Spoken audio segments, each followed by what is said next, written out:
A lot of the firms that had launched with institutional capital behind them, they hired people that had no real estate experience, Harvard grads, Yale grads, guys that had financial backgrounds and knew how to deal with a spreadsheet. But how do you translate that understanding of the financial side to actually talking to people in managing their real estate? I've walked thousands and thousands of foreclosed homes, renovated homes, done rent collections myself personally, and I had to learn how does capital think about businesses at scale and how do they get comfortable with the fact that you've created a process that's creating repeatable returns at scale. Coming out of the downturn, it was an obvious focus on acquisitions. And if you listen to the now public REITs before they were public, American Homes for Rent, Invitation, they'd be at conferences saying, we're building the bike as we're riding it. And then all of a sudden, what do our operating metrics look like? With AI and everything that's changing in the space, we think getting serious density and serious scale by combining the two firms could be really compelling, not only potential capital markets and potential buyers of a property management firm, but also investors. 3/4 of our clients are mom and pops who own 1 to 5 units. And in some cases, we tell potential clients, we don't want your unit because you're not taking care of it. How's everyone doing today? My name is Adam Stern. This is Ted Ferry for Ted Adam Unleased. We got a great guest today, longtime colleague and partner of Ted's, Doug Dale from HomeRiver. Doug, thanks a lot for being with us, man. Yeah, thanks for having me, guys. Long-time listener, first-time caller. I'm a little nervous, Adam, and said you guys have this beautiful radio voice as well, so I'll try to keep up with the deep baritones, but thanks for having me, Adam. Well, listen, if you keep the compliments throughout this entire podcast, we're going to get along just fine, Doug. It's a good place to start. So, Ted. Doug is fantastic with compliments, but great to have you, Doug. And like Adam said, we worked together for a very long time here, both as working with the same company at Fortune, and then before that, quite a long time as kind of working together in the market. So, really great to have you. Yep. Same, Ted. Yes. So to kick us off, because Ted, you're familiar with Doug and HomeRiver. I've seen the evolution of the property management industry by virtue of being part of the SFR and build for rent industry. And I've seen the consolidation of large operators throughout the entire SFR space. And I've kind of seen the evolution of pure property management in HomeRiver. But you want to kind of take us through where you started this entire journey? Because, the evolution and the ascension of Pure and HomeRiver, it's been really visible. And for anyone that's not familiar with the industry, I'm sure everyone's curious about how you got started in this and where this all began.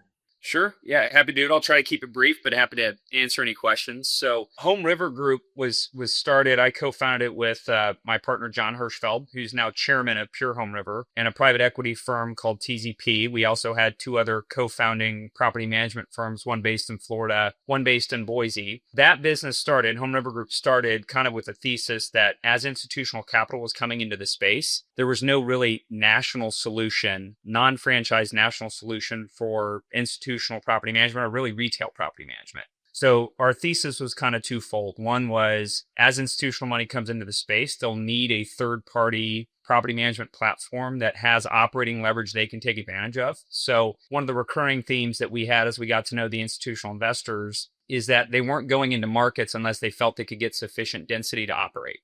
So our argument was, why don't we create the density for them by having both retail and institutional property management, and they can capture some of that operating leverage that we've created by virtue of having a dense platform in all of these markets. The second piece of that is just that retail investors, a lot of them have properties all over the country, but they are using multiple different property managers. And our view was a retail investor wants to be able to also efficiently invest their capital any place in the country. They'd love to have one point of contact or at least similar operations and processes and make it easy for them to invest their dollars. So we had been kind of pitching that thesis to our now private equity partner, TZP. And we said, look, we can eventually add on to that an investment management apparatus, which, Ted and I will talk about some more here a little bit. They weren't as engaged on kind of the investment management piece or deploying capital, but they loved the idea of a national property management firm. Yeah. So we launched that in March of 2016. My firm in Indianapolis, 2 other firms, formed HomeRiver Group. We ultimately did about 33 or 35 M&A deals. So we grew via M&A as well as organic growth. Kind of on a parallel path, about 5-6 years ago, Pure with Mike Catalano and Joe Polirari started Pure Property Management. Now they had kind of a similar thesis, but they took a very kind of heavy technology focus, which we can talk about some of the synergies there, but we had focused on boots on the ground and kind of building out a national apparatus, and they focused on both having that, but also investing heavily in technology. Joe's got a large technology background. So, kind of late last year, and we'd had conversations with him, Adam, along the way, but late last year, we said, with AI and everything that's changing in the space, we think getting serious density and serious scale by combining the two firms could be really compelling to not only potential capital markets and potential buyers of a property management firm at some point, but also investors. So the synergies were kind of really straightforward. There's some great market overlaps where we added density, new markets that each firm brought to the other. And then Pure has done a great job of investing in kind of an AI native technology that supplements a lot of what we're doing both on the property services and property management side. Adam, that was longer than 30 seconds, but no, it's great. And it's someone that's kind of outside and looking in. Creating a national property management apparatus isn't a novel idea. I've seen other firms try to do it. I've seen firms like Renters Warehouse and Greystar. But what struck me as unique about Pure, the way that you grew is not only through organic growth, but it was also through rolling up smaller property managers. And I think that in itself is a differentiating factor. Correct me if I'm wrong, because organic growth is super hard, especially in the SFR individual property space, but the ability to get smaller and smaller property managers to roll up under your technology and under your operations, was that kind of a part of your secret sauce? And is that what you think differentiated you from other large scale property managers that were trying to do the national thing? Yeah, it's a good question, Adam. So organic growth, it's funny, organic growth for local property management companies is actually not that difficult. We've seen, right? You can see a lot of operators go from like 100 units to 500 units, like pretty easily. And usually it's pretty similar to most businesses where you can have a very aggressive entrepreneur who can scale to about the edge of their systems. And then they have tough time scaling past that. So what we have found is beneficial was trying to identify best in class operators in those local markets and then bringing that national back office apparatus so that you can scale via M&A, but you kind of bring those folks into the fold while learning some of their best practices. I mean, we learned about some great opportunities from each of the individual M&A deals that we've done. But our view is that the growth from the firm is going to come from three primary ways. One is M&A. Two is organic growth. So we are working on that. We have full business development management teams. We have, national marketing directors, national business development managers, et cetera, to help with organic growth. And then the third piece is the investment management business, where we have various joint ventures with institutional capital, and we deploy that capital into single family homes. Well, and Doug, I just know this from kind of working with you for such a long time and interacting with you before HomeRiver, but I have to imagine that one of the reasons that you're able to relate to these local property managers is that's really what you were from the start, right? And how this whole thing came together on your side before HomeRiver is that you had built up a property management company and gone through that exact same path. What did that look like, and how did you start that company and build up? Brick Lane was the name of the company, right? Yeah, that's right. Yeah. So a guy named Adam Habig and I started a company called Brick Lane with another property manager named Josh Banger. Ted has worked with all those, and Ted is partners with Adam and I in Fortune. But so we started off, right around the credit crisis. So I graduated from Butler University here in Indianapolis, go Dogs. And I started a staffing firm, and it's a long story, but I ended up exiting that pretty quickly. Took that money, deployed it into single family investments. What I was initially doing was buying properties at auction, just like we all have, right? Turning around and selling it to investors.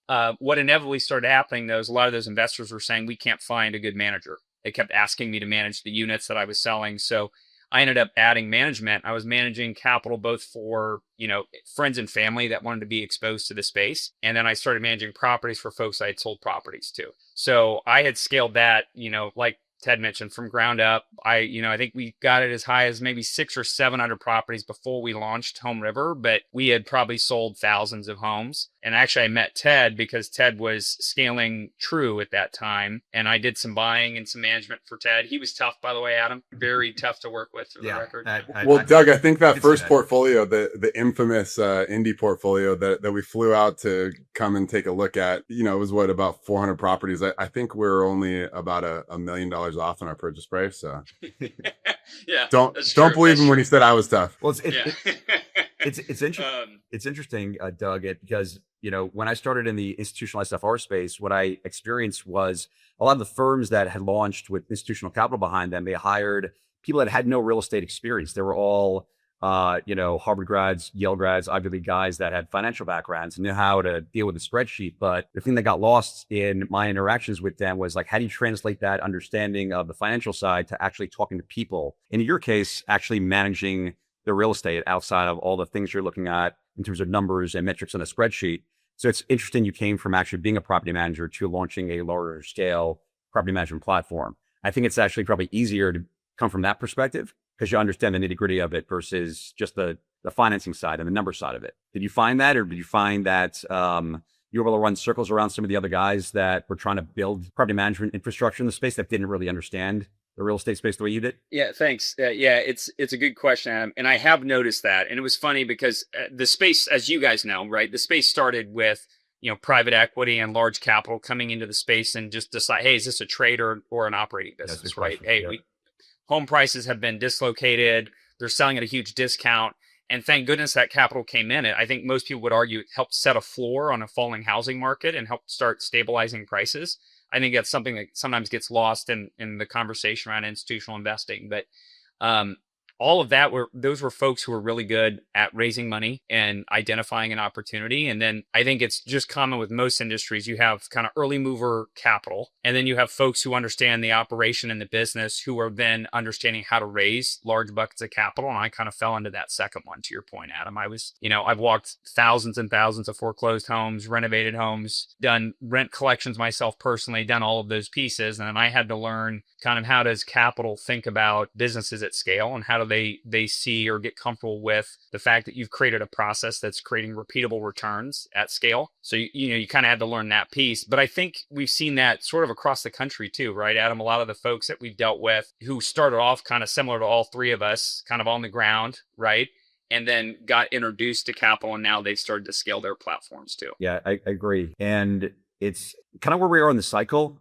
That the capital deployment, the pure capital raising, capital deployment part of the cycle, I think is over. That could be, I got tested that because all the conferences I've started going to, continue to go through in the SFR space, like the big capital guys are kind of gone away, and it's all kind of gearing toward operations, which is, sorry to say, like the boring part of the business. When massive amounts of capital were pouring in, it was like a feeding frenzy, and all the capital was really trying to just figure out who their operating partners were. But now that, we're in kind of a later stage, seems like everyone's retracted away from figuring out how to scale acquisitions to how to improve operations. So it kind of seems like a good time for you, in what you're doing, because if the focus is on operations and not necessarily capital deployment, then, systems like AI, how to make property management at scale easier for individual owners, seems like it would be a good time for you and kind of what you're offering right now. Yeah, it's even as a property manager, it's much easier when everybody's worried about scaling and buying a bunch of houses than when they're focused on operations. Yeah. When they stop buying out, and then they're like, oh, what are we focusing on, whether or not we're spending $400 a year or $600 a year on maintenance, right, or CapEx. Yeah, right.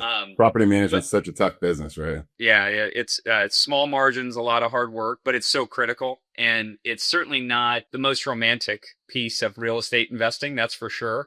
But I think, Adam, you're right that as kind of as the space has matured, there's been a growing appreciation for operations. And I think too, different types of capital have started to come into the space over time, notwithstanding some of the noise around the Road Act. I think the space had gotten mature enough due to all the good work of all the folks who came into the space early to validate that this is an operating business that can be done at institutional scale. I think that attracts different capital and can also attract smaller capital that feels like they can get sufficient scale because there are third-party platforms they can leverage for that. Yeah, for sure. Well, and it's, Adam, I think it's a really good point to talk about the shift of focus from acquisitions to property management and operations, because I think I have a slightly different view on it. I've seen it. It's been more of a bigger term cycle that's happened a few times. So if you coming out of the downturn, it was an obvious focus on acquisitions. And if you listen to the now, public REITs before they're public, American Homes for Rent, Invitation, repeatedly, they'd be at conferences and different things, and they'd be saying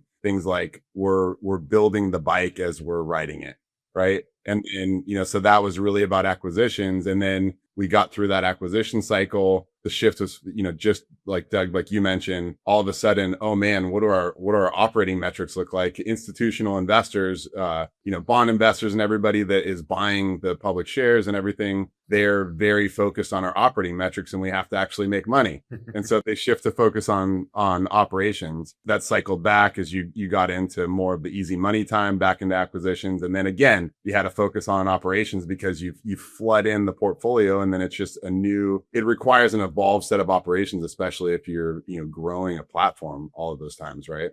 And, we've talked about it a bit on this show, and that we're kind of in this third cycle where I think from the acquisitions perspective, the business plans aren't as obvious, and I'm interested to see what it'll be at operations. But where do we stand with the Road to Housing Act? And I think we all think that despite Trump deferring the signing, it's probably going to happen at this point. It's been a long, unclear, and probably difficult road for a lot of people this year. Where are we with that, and how do you kind of see that we come out of it from an acquisitions perspective? I'll give my 2 cents on what I'm seeing. Is I run a brokerage that depends on buyers having capital to deploy into single family rentals and build for rent, and just the presence of the 21st Century Road to Housing Act and the whole process of it going from the Senate to the House and getting kind of reconfigured in the House and back to the Senate. I'm just glad it's coming to an end. And I'm not a lawyer, and I've tried to read the section that deals with our little segment of the housing market.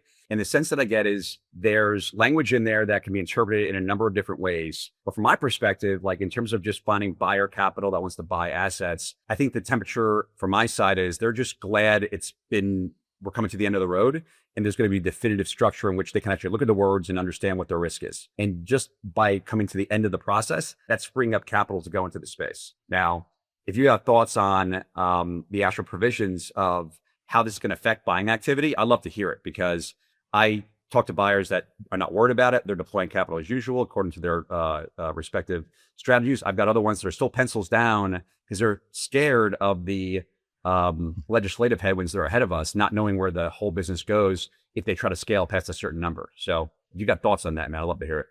Yeah. So one, I agree with your and Ted's sentiment that having kind of clarity is the most important thing, I think, for any business, but especially one that's deploying capital over a 5 to 10 year horizon, like our investors typically do. Right. So I think the fact that the Road to Housing Act will most likely pass. I think there's some weird situations that could happen that would prevent it to pass, but I think it's likely to pass. Gives us a lot of clarity. Now, whether or not there's ongoing future legislative risk, it's possible. There's possibly some local risk. I think we all, as advocates for the space, need to be active. And I think this has taught us a valuable lesson that as our space has matured, we need to be actively educating the public on all the value that we're creating for residents and homeowners and the broader, housing economy. That said, most of the capital we're talking to, Adam, both from capital we invest and capital that we manage, they're grateful that they're getting some clarity. And a lot of the large capital is saying, look, we invest and operate in regulated industries all over the place. Yeah. This was bound to happen in single family housing. We're glad it's, in place now, and we understand it and we can plan around it. I think MLS buying, it's pretty clear that the bill does not want that happening with, outside certain things like 15% value add and some other pieces. So I think maybe that changes a bit. There's other ways you can work through it based on the language that I've seen, and there's some clarity that should come from the Treasury. But I think broadly speaking, now that it is largely behind us, it won't be a bad thing. I think we've learned the lesson, and I think we're going to continue to create value in the broader housing economy now with just some slightly different rules, right? So, I don't know if you want to tap in. I have a question for you, because a lot of what the sellers and owners that I work with are small portfolio owners, people that own 5 or 10 or 20 properties. And the exit opportunity for those was always to the larger and larger operators that were aggregating. That still seems to be unsure. And I'm assuming that's a big part of your business, managing for small operators that don't own 100, 200, 300 properties plus, but own a handful of properties. So 2 questions on that. Number one, do you think the opportunity for smaller operators to get larger is still there? And once you get to a certain level, is it just become the kind of thing where you're not hoping to sell to a major REIT? You're just going to operate these in perpetuity and then sell to retail investors at the end? Because that, to me, it seems like it opens up a whole world of opportunities for service providers where hey, if you own a portfolio and you want to sell it retail, we got a brokerage for you and we got a process for you to do that. Do you want to sell to another large operator, we have a way of understanding what these large operators own because we manage for them. We can facilitate the sale. As a broker, I think about these things and think about all of the intelligence that you're gathering through your platform that, I'd love to get my hands on as a broker because it would tell me where the buyer demand is and who to send deals to.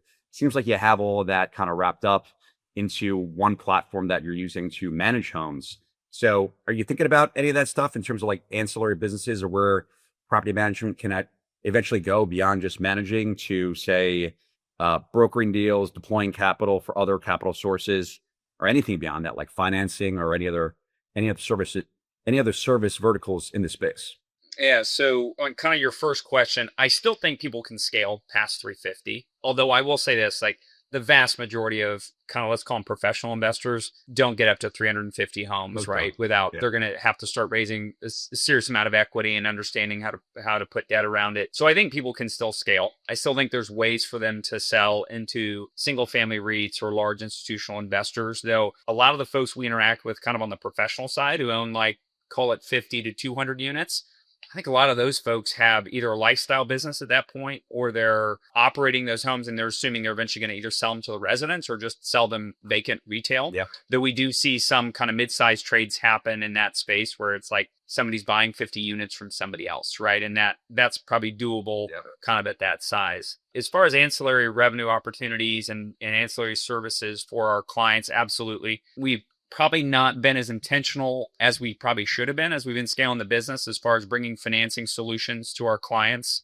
helping them with some other pieces there, doing some brokerage, Adam, to your point, relationships with some of the largest retail brokerages in the country, EXP, and we've done stuff with Realogy and I guess Anywhere now, excuse me, guys, where they can refer us business and vice versa. So we think those things will continue to be an important part of our story as we continue to grow the business. Is there a risk of getting swept up into the institutional investor definition just by virtue of managing for all these different clients? Yeah, it's a good question, Ted. And actually, so we've had some, I'll call them lobbyists, advocates, right, reach out and talk to us about that as a potential like reading of the bill. From what we've seen and the way we view it, we don't think that'll happen because there's some like prongs of or definitional prongs within the bill that basically whether or not you are an institutional investor. What we really think makes it clear that we're not, as a operating platform, an institutional investor, is that we don't have investment management control over those assets, right? So when we're doing third party management for somebody, they have the buy sell decisions, they have the improvement decisions, et cetera. We have some delegated authority, like, hey, we can approve a resident that meets this criteria, right? Or we can do these renewals now that you've approved the renewal rate, but we don't have substantive control of the asset. Now, that probably is going to require some follow-on conversations with people as they're refining these rules a little bit, Ted, but we think it'll be okay. Well, and then this whole thing undoubtedly is applying a whole layer of compliance that didn't exist in our industry before. I mean, I have to imagine you guys are already talking about that. We actually haven't really talked about that at Fortune. I'm sure that's a conversation that's coming up here pretty soon. But how do you guys view the whole compliance thing? And is that another vertical that you can look at from a services perspective? Yeah, it's a good question. We have been talking about it. So, and we try to be responsive. Like, for instance, some of the larger operators had to do a settlement with the CFTC around disclosure of leasing fees, as an example, a couple of years back, right? We took that very seriously and we matched what they did and what they thought would be compliance. And we're going to do the same thing here, which is make sure that we're completely on the right side of everything that we think we should be. So as an example, Ted, we can already report to residents credit their tenant payments, right? And that was one of the examples that was given as like a potential path to home ownership to benefit a resident. I think there's some nuances about how that needs to be offered, whether it's opt-in, opt-out, whether you can charge for it or not charge, right? There's some other pieces, Ted, that we're going to work on. But we do think, given our size, the fact that we've got in-house counsel, we can make sure we're bringing compliance, which we think is another value for especially larger investors who want to make sure they're on the right side of the law. We can say, here's what we've done. Here's the amount of time and money we've spent to make sure that you're going to be in compliance and that you're in that safe harbor. So we think it'll be a benefit to the clients. We think that also probably would help us compete against other platforms who won't be doing the same. And, Adam, you brought up all of the massive amounts of data that Pure HomeRiver,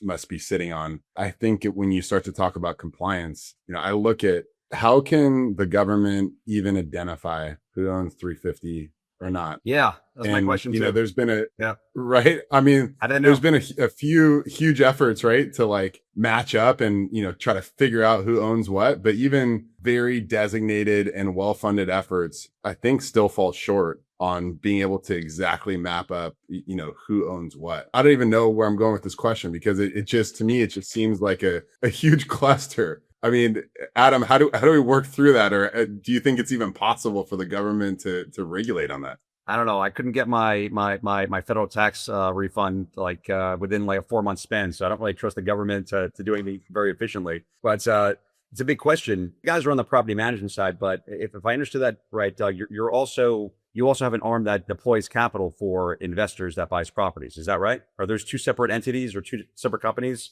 apart from? Yeah, so we have two joint ventures, same capital partner right now, Adam. We've deployed right around 600 million in that first joint venture, and we're in the midst with Fortune's help via Ted, being an awesome acquisition guy, buying another kind of roughly 600 million with a build for rent focus. We're doing a deal right now. Yeah, and Yeah, trying to that's get something right. done. Yeah. So We're grateful for it, Adam. Thank yeah. you. So it's an entity wholly owned by Pure Home River, but it is bankruptcy remote, et cetera, and it only owns those assets. And it's structured as a way, you know, our thought was we got to eat all the food that we're cooking in our kitchens, right? Like, how do we understand that we're delivering good service to our clients in all these different markets and cities? And this is one way to do it. But we also think the platform is just so efficient given its size that we can deploy capital, like whereas some folks are only deploying capital in 5 markets because that's where they had built their efficiency, we can deploy across 19 and maintain the same operating margins. So that's what really we thought made the offering compelling. Well, can I go back to your question, Ted? I mean, the whole point of the bill is to stop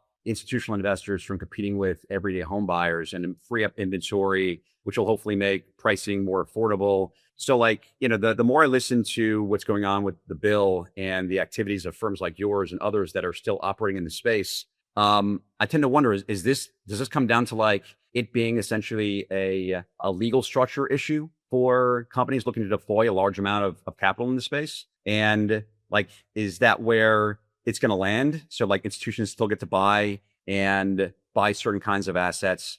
And I guess my question toward that thought is like, is the whole point of the legislation and the restrictions they're putting on institutional investors really helping, you know, home buyers at the end of the day avoid competing with institutional investors in the residential housing market? Part of me says it is, right. because they're being restricted. Part of me says, well, if they're finding ways around it and they're structured in a certain way, maybe not, you know?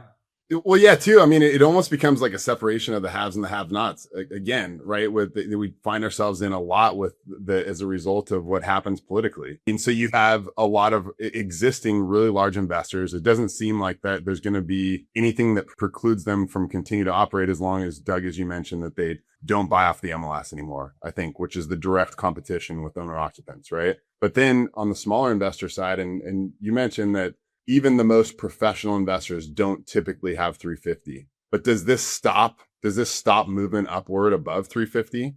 And then, Adam, to your point, how does legal structure come in? I mean, is the view, I think my general view of the law is that they're going to try to take a holistic view of all of it's more about a platform or organization. So it's not just about a specific entity. But again, how do they even know? Yeah, I think it'll be not quite a carrot, but certainly a stick approach, right? From that, so one, I agree with you, Ted. I think the reason you guys asked the question is, could the property management operating platform get swept in, and could property managers just generally get swept in? Is because the language was kind of drafted broadly to try to capture everybody that potentially could try to do some sort of creative structuring to avoid that restriction. So I think probably what they'll do is the Treasury will refine some of the rulemaking, but they'll also have this pretty stringent self-reporting and potential for fines if you're not self-reporting accurately. So the onus may not be on the government to do all the tracking as much as it says, hey, you got to report accurately. And if you're found to have not been reporting, I think that, what was the fine, like $1 million a house or something? Yeah, $1 million, right? I think in Georgia, it was like $100,000 as well. I mean, that's kind of the other angle too, as well. And I know that bill didn't pass, but these are large fines that I think fast forward 5 to 10 years down the road, there's some pretty potentially massive class actions or big actions to take against bad actors, right? Yeah. Yeah. So that's how I think they'll try to like manage that to start with. The other piece too is I think we saw the efficacy of the NRHC and other advocacy groups within our space as this bill came to pass. And I think now we're all going to be more intentional at getting out there to have that communication and to make sure the government and people within the government and stakeholders around it understand the value we're bringing. My point being, I know there's concern right now that, hey, does this like slow down the growth of the space, or do people not want to go past 350 because they're so concerned about it? I think as we have a greater opportunity, a longer time horizon to educate people on the benefits of what institutional housing does. I mean, it's been a net provider of new housing and housing for the housing market for the past, 3 or 4 years. I think we need to keep focusing on that narrative, and then that'll kind of change things around from a legislative perspective too, and kind of refine that so we all feel like we can operate efficiently. Well, right. I mean, you go back to some of the sound bites, like, Sean Dobson from Amherst came out and he had that point about there's something like, if a third of the people of the folks that are living in these homes would never be able to buy that home. Right. And so, without the institutional platforms providing those homes as rentals, I guess it all just goes back to apartments. I mean, people still have to live somewhere. And so you take all those homes off the market, it just could have ended up in a mass bifurcation of units, right? Well, listen, the SFR like segment's been around before institutional investors came into the space, but it was owned by mom and pops that own one or two. Right. I think the quality of living that institutional investors have provided is far and above what private operators have been able to provide to the general public, probably at lower prices, because they don't fix up the properties and manage it and maintain it the way that institutional investors do. So, as these restrictions kind of, take hold and maybe institutional investors stop producing as much inventory that's really high quality at slightly higher prices or much higher prices, I think there's probably an opportunity for smaller operators to come into the space in areas that maybe they would have to compete with a Blackstone or, an Invitation Homes, American Homes for Progress. But again, that comes at a price. That comes at a price with operators not operating as efficiently, having as nice homes to provide to their tenants, a living experience that's not as nice as the institutional investors. And I guess that's kind of where large scale property management comes in, right? Like if a small operator with 5 or 10 properties wants to provide a good living environment in an efficient way, they had two options before. They could either manage it themselves or probably go to a local property manager. You kind of have a big responsibility, Doug, because, if you're offering out this large scale property management infrastructure, my assessment is like, it should create better housing and better living environments for the people that live in those homes because they're going to be operated better. I totally agree on both points. Just generally institutional housing, one, it gives, if you think about it from a government perspective, they have one point of contact that they can have a conversation with about legislation and requirements on housing and bringing better housing together.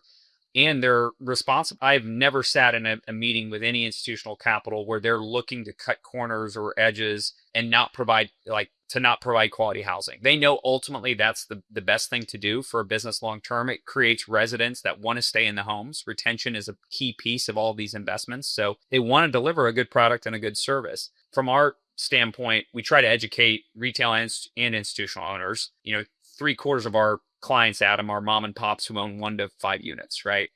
And we try to talk to them about, here's a best practice. Here's the way you should be approaching it. And in some cases, we tell potential clients, we don't want your unit because you're not taking care of it, right? So we do try to bring both, hey, here's the educational piece. Here's the ancillary services we think you should provide to your resident. And then we also say, hey, if you're not going to keep up that unit, you need to find somebody else to manage because we think that's a responsible thing to do. Yeah, that makes sense. So, I'm a guy that makes, his living on getting deals done, finding inventory, finding buyers. Ted, you're on the acquisition side, and Doug, you have a piece of your business that deploys capital. So let's talk about deals for a second, because I'm interested in hearing your take on this. I think right now, obviously, we're post the interest rate raise. So cap rates used to be at like a very, very low level because debt was so cheap. Investors were buying things at a high 3 cap or a mid 4 cap. Now it's kind of raised to I think from what I can see, like a 5.5 cap for like stabilized build for rent, all the way up to like a 6.5 cap for unstabilized or forward purchases. I'm curious to know from you, Ted, too, as well as Doug, is capital going to be flowing into the space more freely at these new cap rates? And because that capital is there, are more transactions going to happen, in the short term before this legislation actually goes into law? Like, what are your thoughts on deal flow out there and buying activity? Are you seeing an uptick? Are you seeing people being able to buy deals that make sense nowadays as opposed to 18 months ago? And where do you think that's going? Yeah, I mean, I'll jump in here, Doug. I think it kind of, you have to talk about portfolios as well, and then the size of that portfolio. And so, we talked about the, kind of the haves and the have nots. And so I think if there's a real opportunity to build up portfolios to, to sell to the larger investors, because they're blocked out from, purchasing homes one off basically. And, I think the other piece that you didn't hit on with the cap rate is, yes, I think maybe on an individual basis, on an individual aggregation basis, you may be able to find some BTR deals at 5.5 cap. And then, maybe if you go further up the chain, you're getting up to 6.5, where you have to take it from land into that BTR community. Yep. But what does that look like when you have several of those deals, or, even thousands of those deals aggregated into a broader portfolio? My view is that I think that pushes the cap rate down even further, right? We saw the AMH bought the Man Group deal. Well, I guess it was 3 years ago now. I think where that was coming in, and that was really at the height of the higher rates, that was coming in, I think like high 4 caps even. And so that's the other side of the scale here. But, yeah, I've said it before on the show, is when you had the first large increase in interest rates, you had, right before that time period, you had people scratching and clawing to, gobble up properties at, a 4 cap. But then as soon as the interest rate rise happened, there was, a full point in, 100 basis points in cap rates that got added to the market, over that summer, and the buyers vanished. And I think that we've seen that run up to almost 200 basis points now. And, I'm not really seeing any definitive action in buying. There's been a lot of people pricing portfolios, maybe pricing to stay in the conversation, but not really pricing to win. Maybe there's some people coming back to the table here, but I'm still surprised that, it's a factor of cost of capital, but I'm still surprised that you aren't seeing a lot more activity at these, much higher cap rates with that aggregation opportunity. So it's interesting, Ted. I'm generally seeing exactly what you're seeing. What I would say is, prior to the Noise Around the Road Act, capital was starting, I feel like, to get more interested in getting back in the space. And like we talked about earlier about looking for clarity around that bill, I think higher interest rates obviously can slow people down initially as that rate changes. I think once you get clarity on, or pretty good clarity on, where that rate path is headed, you can plan around it in your acquisitions. And I think that's what we started to see initially, and then the road to housing kind of put some water on that, right? Threw some cold water on it. I think there's folks that are looking to come back in who are, I think the Road to Housing Act gets, officially moved into law, probably will step back into the space some, but they'll still be a little cautious while rates are as high, because not everybody has capital where it makes sense to invest at where rates are, but there's other capital where it does. I think the other piece, Ted, that you mentioned, I think scale of portfolios still breeds a premium and has a compressed cap rate versus, individual one-off acquisitions, be it from a home builder or however you're doing it now. Part of that is just how you're pricing in the risk of stabilization, right? You've got vacancy, you've got renovation, construction risk, all these different things that you have to price in when you're buying a vacant property and trying to stabilize into a large scale, versus when you're buying an institutionally managed, stabilized portfolio, you can price in kind of a different risk profile, so that you can pay up a little bit. Well, and then how is there a premium for management staying in place? So let's say you have a hypothetical 1,000 properties or 2,000 properties that are all managed by Pure HomeRiver. Is there a benefit to the buyer to being able to keep Pure HomeRiver in place after post sale? Yes, our view is yes, of course, Ted, right? Does everybody view No, but it it's that way? real. It's not just a sales pitch. I actually think it's real, right? Yeah. I mean, look, if you've proven you can operate the properties efficiently and they're performing well, right? Why would somebody want to move that off that platform? And the only time we've seen that done is, for instance, as you mentioned, the Man Group transaction, we managed almost half of the properties there. We managed them for almost 10 years, had a great relationship with Man Group, fantastic client and operator. American Homes Front purchased that portfolio. We actually managed some of that for AMH for a short time while they took it over, and we were able to maintain the same operating margins we always had. And then, of course, they got it onto their platform, which has great scale and great operating margins. But for a smaller buyer, a lot of the smaller buyers who did kick the tires on that portfolio asked if we would continue to manage it, because they were like, look, it's going well. Will you continue to manage it this way so we don't have to worry about management disruption? Yeah, it's interesting. The management's the hardest piece of real estate. Operations is obviously the hardest piece, and it seems to me like the transaction from a buyer buying from a seller, the hardest part about the transaction is them figuring out the operational piece at the end of the day. And I'm wondering if you're already managing. Do you think that the larger scale you get, the more it makes sense for you to get into the space of helping one investor trade a property to another investor, because the operations are pretty much already figured out. It's just a kind of an on paper transaction. It's, our price is being offered, financing is being obtained. And if all things can stay the same, management just continues and the tenant actually doesn't know the difference at the end of the day. So it kind of seems to me like you're perfectly positioned to kind of offer that additional service to people, because when people come to my firm looking to sell a 10 property or 20 or 30 property portfolio, it's funny how management doesn't really kind of come into the conversation until, almost the closing time, when I ask the seller or I ask the buyer, like, who's managing this for you? And then they're like, well, we're going to go with this property management company. And then I generally ask, why don't you just stick the current property management company? I hadn't really thought about that. They didn't really come into the conversation early enough in the transaction to have me actually think about that. Right. So it just seems like a big opportunity where, like, if that came along with the transaction, it would make deals easier to transact and maybe affect the price that a seller could actually get at the end of the day, because it's essentially a more liquid transaction or a more liquid asset because the operation is staying in place. I agree with you. That's something we should be doing more methodically than we've done. So historically, we've had internal brokers who've kind of tried to connect those folks, but we've not built out. We started to build out a marketplace and we just stopped. It wasn't like a main initiative, but I think we're going to put some more energy behind that, Adam, because a lot of times these are great properties and somebody just has a retail investor just has a life event, right? Or they've owned the home for 8 years and they're saying, hey, I'm ready to get some cash out of it, but I don't want to disrupt the resident. Like, do you have anybody who will buy this? And so what we do right now, Adam, is we kind of bring those deals to the institutional investors we manage for, or ask the local PMs, hey, do you have anybody in that market that's buying houses still that, is an existing client that might want to buy these properties? Yeah, and it usually works out exactly as you're saying, right? You're like, hey, we've got all the maintenance history, the collection history, the whole thing. Property's great. All we're going to do in the system is change who the owner is and send the money to you. And it works out about that seamlessly. What happens to supply from here? One of the main premises of the Road to Housing Act, right, is that it was supposed to increase supply. But we saw, during this kind of time of uncertainty while it was all getting litigated, is that the new supply really got frozen in the pipeline. And so, you had, I think I heard some stats out there that there was as many as 80,000 units that were in some form of some stage of construction that were frozen in the pipeline during the springtime, when, it really came out with that when the 7-year sale provision in the Senate bill was added. I think that really jolted everybody and kind of made everybody take a step back. But now that it seems like we're moving forward, does that supply all of a sudden hit the market very quickly?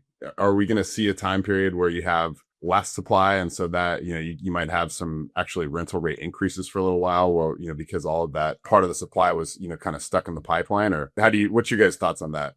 Is that until interest rates come down a little more, we're going to have still a largely frozen market. What the Road to Housing Act did, or at least the noise around it, definitely pulled capital out of the build for rent space, right? In that unit delivery space. And I think that manifests in 6 months to 12 months, where all of these things that maybe were going to be delivered aren't delivered on time, or delivered or not even delivered at all. I think in order for us to see a lot of volume increase or inventory increase, I think interest rates need to come down so the consumer feels comfortable from a standpoint of buying properties for retail usage. It's nice to have the Road to Housing Act done. I think built for rent will pick back up and some deliveries will pick back up. But I think, first half of 27 is going to be probably just net absorption with less deliveries. But that's kind of my 2 cents. Yeah, I think like real estate's a very slow moving train. So when something happens that impedes inventory, we don't really feel that till like 6 to 9 to even a year later, right? Because it takes all that time for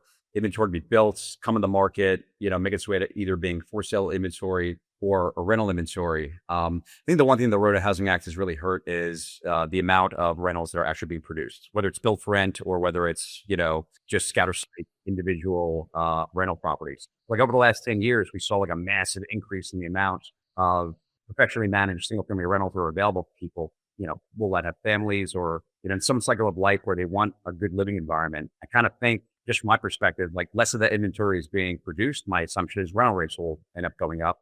inventory is impeded. And we're not going to start feeling that. We're probably going to start feeling it right about end of this year because, all this legislation hoopla happens, over the last 12 months. I hope it doesn't happen. I hope rental rates kind of stay in line with inflation and, rental rates for families continue to be relatively affordable. But yeah, I don't know that this legislation is actually going to accomplish that at the end of the day.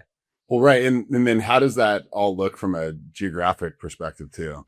I think coming into this time, you had, a lot of the markets that, traditional, very popular markets where people wanted to be. I think coming out of COVID, you had some, pretty insane migration patterns that really, I think to your point, Adam, like drove the first start of the train of new supply getting, brought to these markets. And then maybe it kind of came over the top.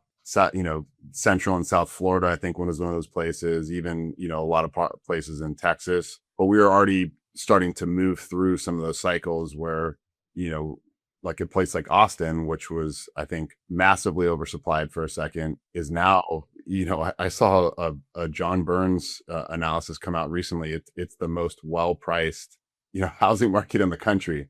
So I think some of that demand shifted to, your backyard, Adam, in Charlotte, and actually Doug, your backyard in the Midwest and in Indy. Will those things continue, or should we expect a shift there? I just know from my perspective, capital is certainly moving away from like the top 20 MSAs they were already in. And I'm seeing buying strategies that include Ohio, certain parts of Midwest, Oklahoma, second tier markets that would second tier markets from a perspective of population, because everyone's very yield driven right now. It used to be very much, everyone said they loved the yield, but they're really buying for appreciation. And I think universally everyone understands if they're buying in like a top 20 market, it's already been kind of picked over by institutional investors. The only place to get yield right now is by going into the Midwest markets and kind of secondary markets. Now, whether they'll end up buying new construction there or building new construction as rentals, or whether they're going to start rolling up smaller operators that have like older properties, renovating them, and then, putting them out for rent is a big question. I see some operators with this secondary market strategy to buy kind of older homes that are 1950s, 60s, 70s, 80s built, renovate them and, increase rents over time. And I see others that are partnering with home builders to build new construction there. So yeah, I see it all the time, especially in the institutional investors and funds that I work with. I never saw anyone with a massive buying strategy in secondary markets. They always talked about it, but never really did it. Now I'm actually showing portfolios and showing inventory in those markets, and they're making offers. So I don't know if you're seeing the same thing done on your side, but that's the beat I'm getting from my side. Yeah. Well, same. I think people are now, we talked about earlier too, right? That the space has become more institutional just broadly across the nation. And some of that reluctancy in getting into a tertiary or a third or fourth or fifth level market was, hey, is there going to be a depth of exit when I have to sell my properties, right? Will capital come to that? Can I get efficient financing in Indianapolis? That's where I'm calling in from. And I think the answer now is most people are comfortable with it. And then the second piece is they're looking for yield, to your point, Adam. Right. But they also feel comfortable. Hey, I can get institutional grade operations. I can get a higher yield. There's capital market presence there now. I'm comfortable there. Recently, I saw some studies too, talking about the fact because affordability has been such an acute issue in some of these cities that have run up so much kind of into COVID and slightly post COVID, that the Midwest markets and some of these other markets are actually seeing an increase in, immigration or, from within the country, right? People moving into those cities because of their affordability. Whereas before it was largely focused on, the Charlottes and Atlanta and Florida and Texas, et cetera. Now they're seeing some of that change. Now those markets that I just mentioned are all still growing, right?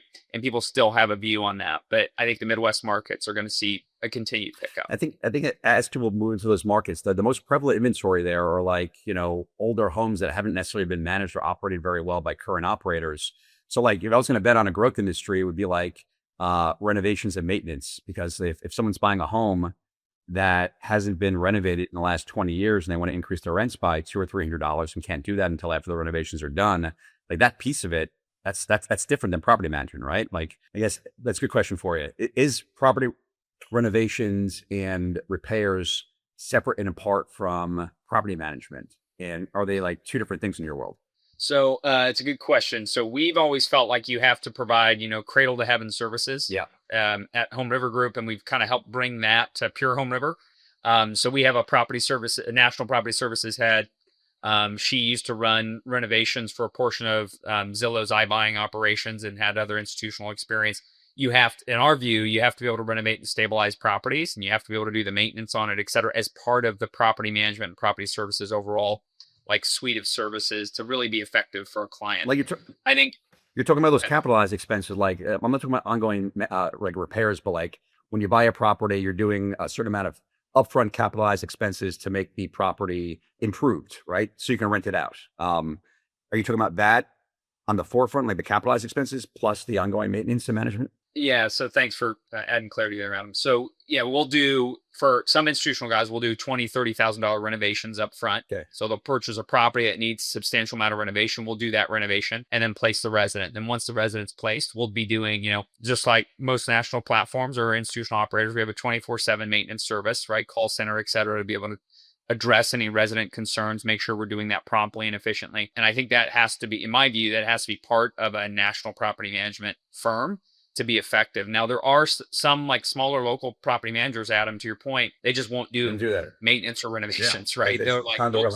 we'll place a resident, we'll collect the rent, but we don't want to mess with it. And it's not easy, Adam. Doing maintenance and renovations isn't an easy thing at scale. It's an entirely different sometimes beast, I'm right? sympathetic to that. Yeah. I mean, there's some of those like national, multi-market contractors. And, I think that there was a big push where there was a lot of growth of companies like that too. But we've also seen a pullback. And I think a lot of that has to do with just, it's a testament to how difficult it is to scale rehab operations, right? You need consistent density volume, right?